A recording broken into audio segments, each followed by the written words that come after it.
Conducting work in our dressing gown may give us the comfort of a swaddled baby, but make no mistake, eventually it's going to lead to a vicious cycle of negativity, boredom and unproductivity. You see, I can't even say unproductivity, it's because I've got my dressing gown on. That's because we adopt the characteristics of the clothes we are wearing.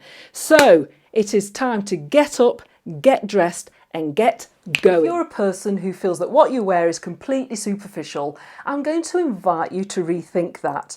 Clothes can change your psyche and can set the tone for the day. There is something called enclothed cognition, and that is the ability of clothes, the power of clothes, to change the psychological state of the wearer. Now, if you're in an online meeting, what you wear is going to have a visual impact on everybody attending that meeting, but it also sends an internal message as well. In her book, Mind What You Wear, Professor Pine states that not only is it an aesthetic decision, it also impacts, and this is scientifically proved, your ability and your standard of work as well. So I believe it does matter what you wear. So what we're going to focus on specifically is how to present yourself in your best light for online meetings. The first point is clothing, how to dress for an online meeting.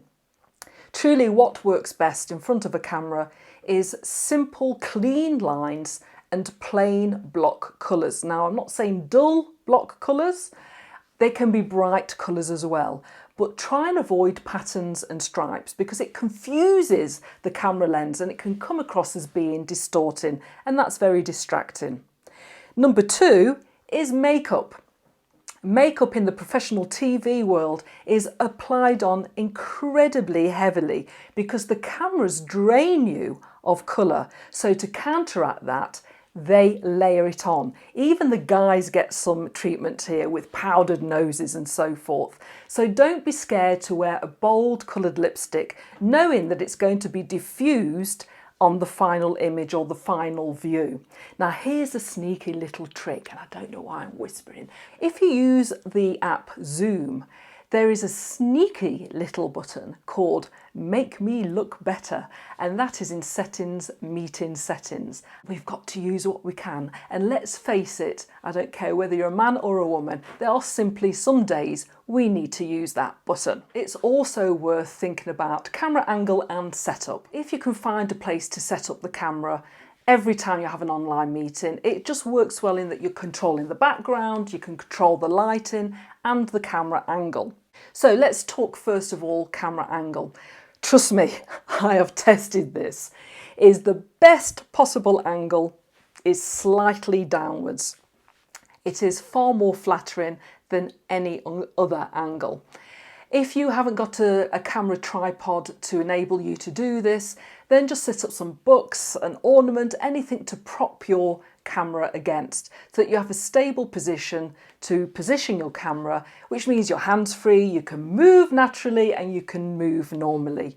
So just consider the angle. What you don't want is an upwards angle, and I see this a lot on meetings where people have it positioned below the chin. And you really don't want to do that because you will double the amount of chins you have and your eyes have a bead-like quality to them, and we get a great view of the ceiling behind you as well. So try and avoid at all costs that upward angle. Downward angle slightly is definitely the way to go. It is by far the most flattering. Do consider the background of the camera as well. If you have a nice tidy office, that's great, but really work is going on and you may not have time to tidy up your office environment every time that you have an online meeting. So there are a few shortcuts to this. If you are a neat worker, well done you. But if you're not, then there are other options to use. Things like a virtual background. A lot of these apps have a virtual background option. You can use one of the backgrounds that they select for you. Yes, you can have the San Francisco Bridge behind you or be at 50,000 feet in the air.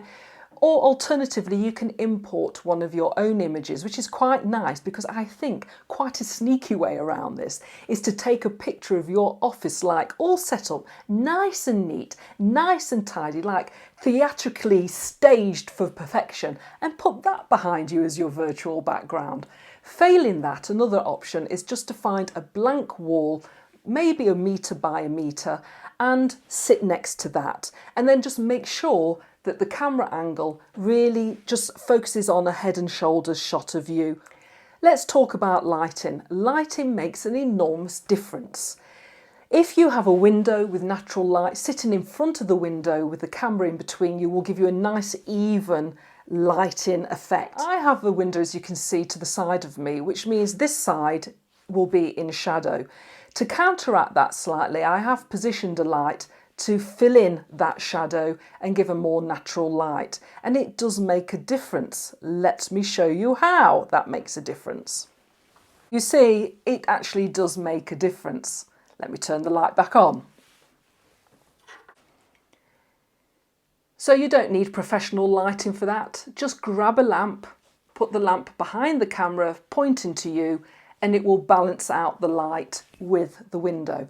Now, if you don't have a window and you're working in artificial light, just try and get 2 lamps, torches, anything you have around the house, and position them behind the camera pointing to you, and that will give you an even tone as well.